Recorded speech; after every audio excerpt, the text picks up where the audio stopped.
CPIയിലെ ഈ ഞായറാഴ്ചക്കാവ് ബ്രാഞ്ചിൽ നേരത്തെ ബ്രാഞ്ച് സെക്രട്ടറി ആയിരുന്ന ഒരാൾ ഒഴികെ ബാക്കിയുള്ള എല്ലാ പ്രവർത്തകരും പാർട്ടിയിൽ ചേർന്നിട്ടുണ്ട്. അതുപോലെ തന്നെ അയ്യപ്പൻകാവ് ബ്രാഞ്ചിലെ പകുതിയോളം സഖാക്കൾ ഞങ്ങളോട് ചേർന്നു. അതുപോലെ തന്നെ AIYF-ൻ്റെ AISF-ൻ്റെയും മുഴുവൻ ഭാരവാഹികളും AISF-ൻ്റെയും മുഴുവൻ ഭാരവാഹികളും ആം ആദ്മി പാർട്ടി ചേർന്ന് പ്രവർത്തിക്കാൻ തീരുമാനിച്ചിട്ടുണ്ട്. പാലക്കാട് കണ്ണാടി പഞ്ചായത്ത് CPM-ൻ്റെയും LDF-ൻ്റെയും ഒരു കുത്തക പഞ്ചായത്താണ്. അതിൻ്റെ മുൻ വൈസ് പ്രസിഡന്റും അതോടൊപ്പം തന്നെ നിലവിൽ ക്ഷേമകാര്യ സ്റ്റാൻഡിംഗ് കമ്മിറ്റി ചെയർമാനുമായ ഉദയൻ സുകുമാരൻ ആം ആദ്മി പാർട്ടിയിൽ ചേരുകയാണ്. അദ്ദേഹം ഈ CPIയുടെ നേതാവ് കൂടിയാണ്. ഇപ്പോൾ CPIയുടെ സ്ഥാനങ്ങൾ എല്ലാം രാജിവെച്ചുകൊണ്ട് ആം ആദ്മിയിൽ ചേരാനുള്ളൊരു തീരുമാനം എന്താണെന്ന് വെച്ച് കഴിഞ്ഞാൽ ഞങ്ങൾ ഈ പാർട്ടിയെ വളർത്തുന്നതിന് വേണ്ടി കണ്ണാടിയിൽ അഹോരാത്രം പണിയെടുത്ത ആളുകളാണ് ഞങ്ങളെല്ലാവരും. ഇതിനു മുമ്പ് CPI എന്ന് പറയുന്ന സംഘടനയ്ക്ക് വളരെ നാമമാത്രമായിട്ടുള്ള പ്രവർത്തകരായിരുന്നു കണ്ണാടിയിലുണ്ടായിരുന്നത്. ഇന്ന് ഈ 12ാം വാർഡിൽ CPM-ന് ഒരു ബ്രാഞ്ചും അതുപോലെ തന്നെ മറ്റ് സംഘടനകൾക്ക് ബ്രാഞ്ചോ യൂണിറ്റോ ഇല്ലാത്തൊരു മേഖലയാണ്. ഇവിടെ CPIക്ക് 3 ബ്രാഞ്ചും അതുപോലെ തന്നെ AIYF-ൻ്റെയും AISF-ൻ്റെയും 4 യൂണിറ്റുകളും ഉള്ളതാണ്. അതായത് നമ്മുടെ ഈ വാർഡിൻ്റെ എല്ലാ പ്രദേശങ്ങളിലും ഏറ്റവും കൂടുതൽ പ്രവർത്തകരുള്ള മേഖലയാണ്.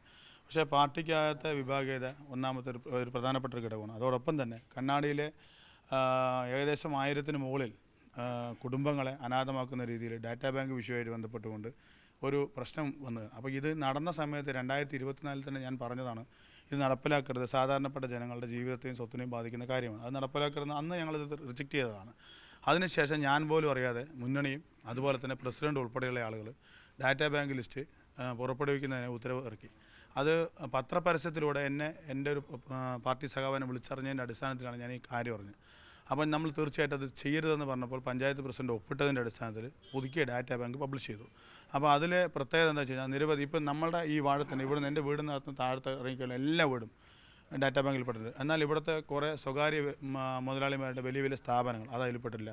എണ്ണം പെട്ട കുറച്ച് സ്വകാര്യ വ്യക്തികളുടെ ഭൂമികൾ അതും ഡാറ്റാ ബാങ്കിൽ നിന്ന് ഒഴിവാക്കിയിട്ടുണ്ട്. അപ്പോൾ അത് തീർത്തും തെറ്റായിട്ടുള്ള കാര്യമാണെന്ന് പറഞ്ഞുകൊണ്ടാണ് ഞാൻ ഒരു പ്രക്ഷോഭത്തിന് തുടക്കം കുറിച്ചത്. അതിൻ്റെ അടിസ്ഥാനത്തിൽ ഞാൻ കോൺഗ്രസ്സിൽ പോയി അല്ലെങ്കിൽ BJPയുടെ ഏജൻറ്റായി മാറി എന്നുള്ള തരത്തിൽ എന്നെക്കുറിച്ച് വ്യാപകമായിട്ടുള്ള ആക്ഷേപം പറയുന്നു. അപ്പോൾ ആ വിഷയത്തിൽ എനിക്ക് മോറലി സപ്പോർട്ട് തന്നത്, അതുമായിട്ട് ബന്ധപ്പെട്ട് ഞാൻ ഈ വിഷയം അവതരിപ്പിച്ചപ്പോൾ തീർച്ചയായിട്ടും ന്യായമായിട്ടുള്ളൊരു കാര്യമാണെന്ന് പറഞ്ഞ സംഘടന ആം ആദ്മി പാർട്ടിയാണ്. അതിൻ്റെ അടിസ്ഥാനത്തിലാണ് ഞങ്ങൾ പാർട്ടിയുടെ മുഴുവൻ പ്രവർത്തകരും, അതായത് കണ്ണാടി AIYF-ൻ്റെ ഭാരവാഹികളായിട്ടുള്ളവരും AISF-ൻ്റെ ഭാരവാഹികളായിട്ടുള്ള ആളുകൾ ഉൾപ്പെടെ ഞങ്ങൾ ആം ആദ്മി പാർട്ടിയിലേക്ക് പോകാൻ തീരുമാനിച്ചത്. ആം ആദ്മി പാർട്ടി ഇപ്രാവശ്യം 2 വാർഡിൽ മത്സരിക്കുന്നുണ്ട്. ഒന്ന് എൻ്റെ സിറ്റിംഗ് വാർഡായിട്ടുള്ള 13ാം വാർഡ് ഞായറാഴ്ചക്കാവിലും അതോടൊപ്പം തന്നെ തൊട്ടപ്പുറത്തെ വാർഡായിട്ടുള്ള ചെങ്ങലങ്കാട് വാർഡ് 12. ഈ 2 വാർഡുകളിൽ ആം ആദ്മി പാർട്ടി മത്സരിക്കുന്നുണ്ട്. എത്ര പ്രവർത്തകർ ഇപ്പോൾ ആപ്പിൽ ചേർന്നു? CPIയിലെ ഈ ഞായറാഴ്ചക്കാവ് ബ്രാഞ്ചിൽ നേരത്തെ ബ്രാഞ്ച് സെക്രട്ടറി ആയിരുന്ന ഒരാൾ ഒഴികെ ബാക്കിയുള്ള എല്ലാ പ്രവർത്തകരും പാർട്ടിയിൽ ചേർന്നിട്ടുണ്ട്. അതുപോലെ തന്നെ അയ്യപ്പൻകാവ് ബ്രാഞ്ചിലെ പകുതിയോളം സഖാക്കൾ ഞങ്ങളോട് ചേർന്നു. അതുപോലെ തന്നെ AIYF-ൻ്റെയും AISF-ൻ്റെയും മുഴുവൻ ഭാരവാഹികളും AISF-ൻ്റെയും AIYF-ൻ്റെയും ഭാരവാഹികളും ആം ആദ്മി പാർട്ടി ചേർന്ന് പ്രവർത്തിക്കാൻ തീരുമാനിച്ചിട്ടുണ്ട്. അപ്പോൾ തീർത്തും നിരുത്തരവാദിത്തപരമായിട്ടുള്ള സമീപനമാണ് ഉണ്ടായിരുന്നത്. അതിനുശേഷം ഈ പ്രക്ഷോഭവുമായിട്ട് ബന്ധപ്പെട്ടുകൊണ്ട് ആദ്യം പ്രസിഡന്റ് ഉൾപ്പെടെയുള്ള ആളുകൾ എന്നോടൊപ്പം സഹകരിച്ചതാണ്. അതിനുശേഷം അവർ പറഞ്ഞത് ഇത് ഞാൻ റിയൽ എസ്റ്റേറ്റുകാരോട് പൈസ വാങ്ങിച്ചിട്ട് ഈ സമരം ചെയ്തു എന്നുള്ള രീതിയിലാണ് വ്യാഖ്യാനിച്ചത്. റിയൽ എസ്റ്റേറ്റുകാരോടല്ല, ഈ സാധാരണപ്പെട്ട ജനങ്ങളുടെ വീട് അതുപോലെ ലൈഫ് ലിസ്റ്റിൽ നമ്മളെ മുഴുവൻ ആളുകൾക്കും വീട് കൊടുത്ത ഒരു സംവിധാനത്തേക്ക് നമ്മൾ പോയപ്പോൾ ആ ആളുകൾക്കൊന്നും ഈ എത്രത്തോളം ഇവിടെ വിജയ പ്രതീക്ഷയുണ്ട്? ഇപ്പോൾ നിങ്ങൾ CPIയുടെ LDF-ൻ്റെ സ്ഥാനാർത്ഥിയായിട്ടാണ് വിജയിച്ചത്. അത് എത്ര തവണ വിജയിച്ചിരുന്നു? ഇപ്പോൾ ആപ്പ് എന്ന ഒരു പ്ലാറ്റ്ഫോമിൽ മത്സരിക്കുമ്പോൾ വിജയ പ്രതീക്ഷ എത്രത്തോളം ഉണ്ട്? 100% ഈ വാർഡിൽ ആം ആദ്മി പാർട്ടിക്ക് അതുപോലെ തൊട്ടപ്പുറത്തെ വാർഡിൽ എനിക്ക് വിജയിക്കുന്ന പ്രതീക്ഷ. കാരണം ഞാൻ ഒരിക്കലും രാഷ്ട്രീയത്തിൻ്റെ ഒരു മറ്റേ അതിപ്രസരം ജനങ്ങളോട് കാണിച്ചിട്ടില്ല. നമ്മളുടെ ഈ വാർഡിൽ തന്നെ ആദ്യമായിട്ട് ഞാനൊരു ആനുകൂല്യം കൊടുത്തത് ഇവിടുത്തെ BJPയുടെ ഭാരവാഹികളുടെ വീട്ടിലേക്കാണ്. കാരണം നമ്മൾ ഒരിക്കലും ഒരു ആനുകൂല്യം കൊടുക്കുന്ന സമയത്തോ അല്ലെങ്കിൽ നമ്മൾ ജനങ്ങൾക്ക് വേണ്ടി പ്രവർത്തിക്കുന്ന സമയത്തോ ഒരിക്കലും രാഷ്ട്രീയം ഞാൻ കാണിച്ചിട്ടില്ല. അത് മറ്റ് രാഷ്ട്രീയ പാർട്ടികൾ നടക്കം എന്നെ കോൺഗ്രസിൻ്റെ ആളുകൾ ബന്ധപ്പെട്ട് കോൺഗ്രസിനോടൊപ്പം ചേർന്ന് മത്സരിക്കണമെന്ന് പറഞ്ഞാണ്. തീർച്ചയായിട്ടും എനിക്ക് ആ സംവിധാനത്തിനോട് താല്പര്യമില്ല. കാരണം അവിടുത്തെ അവസ്ഥ അതിനെക്കാട്ടിലും മോശമാണ്. അതിനെക്കാട്ടിലും നല്ലത് എനിക്ക് CPIയിൽ തന്നെ തുടരുന്നതാണ്. അപ്പോൾ കാരണം നമ്മളെ സംവിധാനം എന്ന് പറഞ്ഞാൽ അഴിമതിക്കെതിരെ കരകളഞ്ഞൊരു പോരാട്ടം നയിക്കുക എന്നുള്ളത്. ലോക്പാൽ ബില്ലുമായിട്ട് ബന്ധപ്പെട്ടുകൊണ്ടുള്ള പ്രക്ഷോഭത്തിലാണ് ആം ആദ്മി പാർട്ടി ഉദയം കൊണ്ടെന്നുള്ളവരെ എനിക്ക് നല്ല പോലെ അറിയാം. ഈ പ്രക്ഷോഭം നടക്കുന്ന സമയത്ത് ഡൽഹിയിൽ ജോലി ചെയ്ത ഒരാളാണ് ഞാൻ. അപ്പോൾ അതുകൊണ്ട് ആം ആദ്മി പാർട്ടി എന്താണെന്നും അരവിന്ദ് കെജ്രിവാൾ എന്താണെന്നും ഈ മൂവ്മെൻറ്റ് എന്താണെന്നുള്ള നല്ല വ്യക്തമായിട്ടുള്ള ബോധ്യം എനിക്കുണ്ട്. അത് എൻ്റെ പ്രവർത്തകരെ പറഞ്ഞ് ഞാൻ ബോധ്യപ്പെടുത്തി അവരെ കൂടെ ബോധ്യപ്പെടുത്തുന്നതിന് വേണ്ടി ഞാൻ എടുത്ത സമയമാണ് ഇത്രയും സമയം. അപ്പോൾ അതിനിടയ്ക്ക് എനിക്കെതിരെ ഒരുപാട് വിവാദങ്ങളുണ്ടായിരുന്നു. തീർച്ചയായിട്ടും ആ വിവാദങ്ങൾക്കൊന്നും ഒരു അടിസ്ഥാനമില്ലാന്ന് തെളിയിക്കുന്നതിന് വേണ്ടി തന്നെയാണ് ഞങ്ങളെല്ലാവരും ആപ്പിലേക്ക് പോയത്.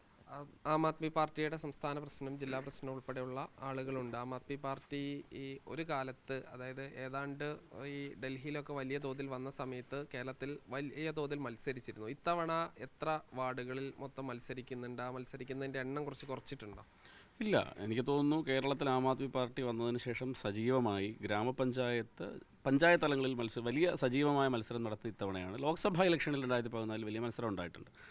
പിന്നെ കാലക്രമേണ അറിയാലോ, രാഷ്ട്രീയത്തിൽ ഞങ്ങളെ അറ്റാക്ക് ചെയ്യാൻ തുടങ്ങിയ അനാവശ്യമായ കേസുകൾ ഞങ്ങളുടെ മുകളിലേക്ക് വന്നു. അതിനുശേഷം വളരെ ശക്തമായ രീതിയിൽ പാർട്ടി സംഘടനാപരമായി ശക്തിപ്പെട്ടതിന് ശേഷമുള്ള മത്സരമാണ് കേരളത്തിലുടനീളം. പ്രത്യേകിച്ച് കോഴിക്കോട് കോർപ്പറേഷനിലും അതുപോലെ തന്നെ എറണാകുളം കോർപ്പറേഷനിലും പഞ്ചായത്തുകളിലും ഒക്കെ ഉടനീളം മത്സരിക്കുകയാണ്. ഇപ്പം കണ്ണാടി പഞ്ചായത്തിൽ ഞങ്ങൾ എത്തിയില്ലേ, അതിൻ്റെ അപ്പുറത്തേക്ക് ഒരു ബോധ്യം ഇല്ലല്ലോ. അപ്പം ബാക്കിയൊന്നും ഞാൻ പറയാനില്ല. ഉദയനാണ് താരം, ഉദയനാണ് കണ്ണാടിയുടെ താരം. ഉദയൻ ജയിക്കും, കൃഷ്ണപ്രിയയും ജയിക്കും. പാർട്ടി കേരളത്തിൽ ഇതുപോലെയുള്ള അടിസ്ഥാന പ്രശ്നങ്ങളൊക്കെ ഇടപെട്ട് അദ്ദേഹം തന്നെ പറഞ്ഞു, ഇവിടുത്തെ ജനകീയ പ്രശ്നങ്ങൾ, അഴിമതിയുമായി ബന്ധപ്പെട്ട പ്രശ്നങ്ങൾ, അതിലൊക്കെ ഇവിടുത്തെ ഇടത് വലത് ശക്തികളും അതുപോലെ തന്നെ BJP മുന്നണി, ഇവരൊക്കെ തമ്മിലൊരു അന്തർധാരയുണ്ട്, സജീവമായിട്ടുള്ള അന്തർധാരയുണ്ട്, നെക്സസ് ആണ്. ഞങ്ങളത് ആവർത്തിച്ച് പറയുന്നു.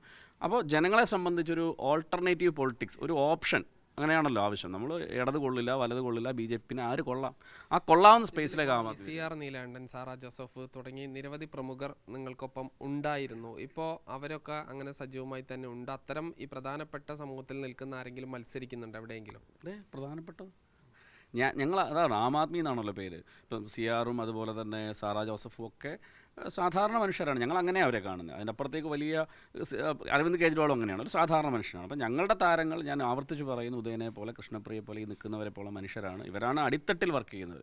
അപ്പം എത്ര വലിയ പോർട്ട്ഫോളിയോ ഉള്ളവർ വന്നാലും അതല്ലാത്തവർ വന്നാലും അവരെയൊക്കെ ഒന്നിപ്പിക്കാൻ കഴിയുന്ന ഒരു പ്ലാറ്റ്ഫോം ആം ആദ്മിക്കുണ്ട്. ആം ആദ്മിയുടെ ചിന്ത എങ്ങനെയാണ്. അതുകൊണ്ട് വളരെ ശക്തമായി ഇപ്പം കോഴിക്കോടൊക്കെ ഞങ്ങളുടെ മത്സരം വളരെ ശക്തമായി നടക്കുകയാണ്. പലരും ഇപ്പോൾ ഇന്നലെ വയനാട്ടിൽ നിന്ന് കോൺഗ്രസിൻ്റെ ഒരു മുൻ പഞ്ചായത്ത് പ്രസിഡന്റ് ഞങ്ങളുടെ പാർട്ടിയിലേക്ക് കടന്നു വന്നു. കേരളത്തിൽ പല സ്ഥലത്തു നിന്നും അത്തരം പാർട്ടിയിൽ നിന്ന് വരുന്നുണ്ട്. അപ്പം കോൺഗ്രസിൽ നിന്ന് ആൾ വരുമ്പോൾ അവർ വിചാരിക്കും കോൺഗ്രസിനെ ശക്തിപ്പെടുത്തുക, അല്ല, CPIയിൽ നിന്നല്ലേ ഇവർ വരുന്നത്.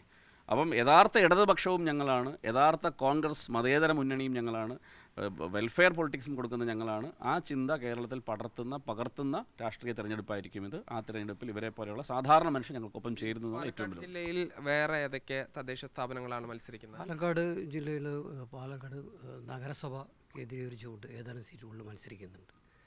അതേപോലെ തന്നെ തച്ചമ്പാറ ഡിവിഷനിൽ മത്സരിക്കുന്നുണ്ട്, ബ്ലോക്ക് തലത്തിൽ. വേറെ ഒരു ഉദ്ദേശം ഒരു 15-20ഓളം വാർഡുകളിൽ മത്സരിക്കുന്നുണ്ട്. അപ്പോൾ എന്തായാലും തദ്ദേശ തെരഞ്ഞെടുപ്പ് ചൂട് പിടിക്കുമ്പോൾ ആം ആദ്മി പാർട്ടിയും കളത്തിൽ സജീവമാകുകയാണ്. ഇപ്പോൾ കണ്ണാടി പഞ്ചായത്തിനെ സംബന്ധിച്ചിടത്തോളം വളരെ പ്രധാനപ്പെട്ട ഒരു മൂവ്മെൻ്റാണ് ആം ആദ്മി പാർട്ടി നടത്തിയിരിക്കുന്നത്. ഷിജു ചിറ്റൂരിനൊപ്പം സാജിദ് അജ്മൽ, മീഡിയ 1 പാലക്കാട്.